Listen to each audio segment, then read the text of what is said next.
Alrighty guys, welcome back to another video, and these next, I want to say like 5 to 10 videos, they're going to be the coolest Python tutorials so far because I'm going to show you guys how to use this awesome library. It's actually really easy to use, but you can do awesome things to images like rotate them, stretch them, resize them.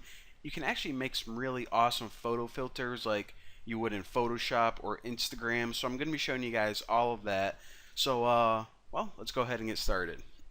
Ugh, got freaking whooping cough already. Actually, winter just started. We just got the first snowfall, and for some reason, whenever the snow starts falling, the inside of my house gets really dry, like my skin starts drying out. But that's disgusting. So let's get back on track here. Now, obviously, I'm going to be teaching you guys how to edit images, do some cool things with them. So we probably need some images.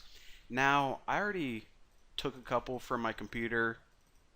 I should show them to you guys. Here's me as a baby. I'm also going to be using this one. This is my old profile picture for Bucky's room. This girl.ping. I just made this in Photoshop real quick. I don't know why I chose this. I thought it was kind of funny. She looks like, I don't even know what she looks like, but I needed something with some colors. And the last photo I'm going to be using is a picture of my sister and I. So, of course, just go ahead and grab any picture or image from your computer and drag it in the same directory as your Python file, and you're going to be good. But if for some reason you want to use my pictures, then I'll post them on the forum. But you know, you probably don't want to look at me throughout the whole series. So again, go get any pictures, drop them in, and you'll be good to go. So now that we have some pictures to work with, the only other thing that we need to do kind of to prepare is download that library. Now, if you go to File, Settings, of course you can see all of your libraries. The package is called Pillow. So whenever you, of course, download it, click this, type in Pillow, and you'll be good to go. So again, that's Pillow, but check this out. Whenever we actually import the library, what we're going to do is we're going to type from PIL, import the class image. Alright, so we're going to be using this image class first, but wait a minute, Bucky. You just told me to download the Pillow library, but right here I'm importing from Pill. So what the heck is up with that? Why is it called Pill? Well, if this is probably pretty boring, but I just want to explain to you guys what's going on so you aren't confused. Right now, we're using Python 3.4. This isn't actually code, I'll just type it out real quick. So we're using Python 3.4, and the library to edit images is called Pillow.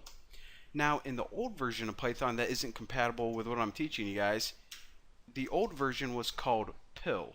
So what they did for the new version is they pretty much copied it, made it compatible with 3.4, and named it Pillow. So why didn't they just put Pillow right there? Well, for all of the pretty much programmers who were already familiar with the syntax of this library, they wanted to make it kind of convention familiar for them. So that's why they just imported it from Pill. And so I don't know. It's a pretty stupid story, but that's why it's called Pill instead of Pillow, to make it kind of compatible and comfortable for all the people who are familiar with using it. So cool story, bruh. I know, but whatever. So now that we got everything taken care of, let's go ahead and get started making a basic image. So the first thing we need to do is create some kind of object from this image class, a Pillow object. So I'm just going to name my object IMG. It's the most boring thing I possibly could have thunk of. Is it think it of? Yep, that's it. Think it of. Alright, so in order to create an object, image.open, and in this open function, what you do is you just type the name of, what do I want to use? Alright, so I'll take this image from my computer, bucky.jpg, and what we're saying is pretty much open this and convert it to a Pillow object. So now this img variable is actually a Pillow object. So now we can do a bunch of cool things with it. Before I start showing you guys the really advanced functions of how to manipulate it, I'll just show you guys a couple boring stuff first, but it's actually stuff we're going to be using a lot. So the first thing is just to print out some properties of this object or the image. So we can print out the image size and the dot symbol and then size property or attribute. So actually run this right now, and you see it returns a tuple of 400 by 400. That of course means this image is 400 by wide by 400 wide by 400 tall. And we can also print out something like, I don't know, what's another thing. Format is another property. And what this does is it says, okay. So right now we can see that it's a JPEG, and later on I'm going to be showing you guys how to convert. For example, if you wanted to convert this JPEG to a PNG or a GIF, I'm going to be showing you guys how to do that as well. But right now, this is how you print out simple properties of it. And one cool thing that I also want to show you guys is this. Anytime you want to actually display this image, then what you can do is you can type the name of the object and show.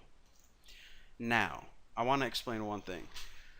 Down here, you can't display images. This is just a console. It's pretty much like a fancy command line built just for PyCharm.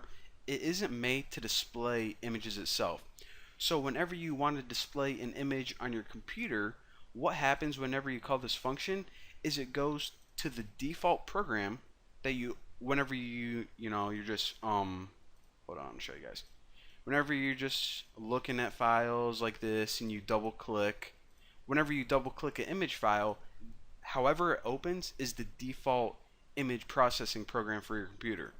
Now since I have Photoshop installed on my computer, whenever I run this, the image is going to open in Photoshop.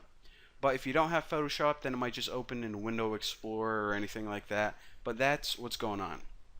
And you also probably noticed that whenever this opened in Photoshop, look at the name. In Python, it was named Bucky.jpg, but in Photoshop, it is named temp563bjvbmp. And what this is basically, in order to open in Photoshop, it needs to open a file. So what Pillow does,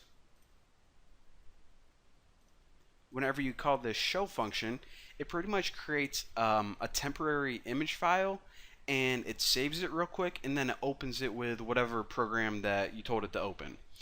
So that is the basics and pretty much all the boring stuff of, the boring history of Pillow, some boring attributes, and some boring rules about how to open it and temporary file names. So now that we got all that crap out of the way, we can finally begin learning the cool stuff, and I'm going to talk to you guys about that stuff in the next video because I'm pretty hungry and I'm probably going to go eat like 7 Hot Pockets right now. So moving on, thank you guys for watching. Don't forget to subscribe, and I will see you guys next tutorial.